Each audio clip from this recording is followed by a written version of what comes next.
President Obama initiated the program DACA to take young people who had come here as babies, grew up. Everybody looked at it, and to delay any action on deporting them. They're called the Dreamers sometimes. You know the single largest community of Europeans who've fallen into the DACA program? Poles. That's right. They've taken advantage of it. And there's over 1,000 Polish kids who are going to stay here and not be deported because of DACA. And my dad was undocumented when he came because Syrian, that's where we're Lebanon, but they called it Syria back then, were called trash.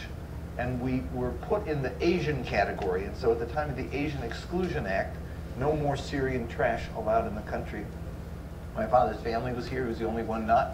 So he did what any enterprising young Lebanese kid would do, got in a ship, landed in New York Harbor, got off the ship, and stayed. Was in hiding for about a decade, back and forth, as the federal agents would come and look and stuff. Got amnesty in the 30s, became a citizen in 1942, was a proud American, and I have on the wall of my office my appointment from President Obama, the parchment you get, and my father's naturalization paper.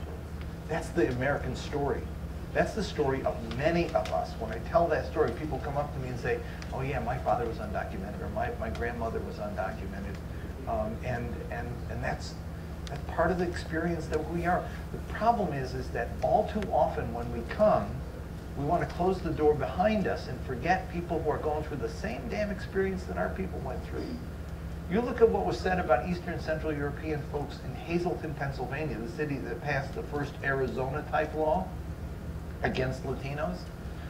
Somebody did a research paper that looked at what was said about the Slovaks and the Hungarians and everybody else back in the 1920s by the same elected officials, the mayors and the city council people, and what was being said by their descendants today in Hazleton about Latinos. It's the exact same thing.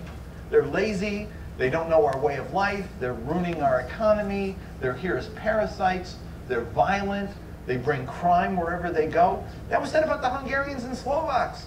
And now it's the descendants of the Hungarians and Slovaks saying it about Latinos. You know they say in Hamtramck about the Poles now? You know a Polish house because the lawn is perfect. And the stuff that was said about them then is now being said about the Yemenis who moved into Hamtramck, right. You know? Right. And so the fact is that America does great things to absorb people and transform people. Just need to give it a generation. And the people we're criticizing today are going to be the builders of our country in the next century. That's what we have to just deal with.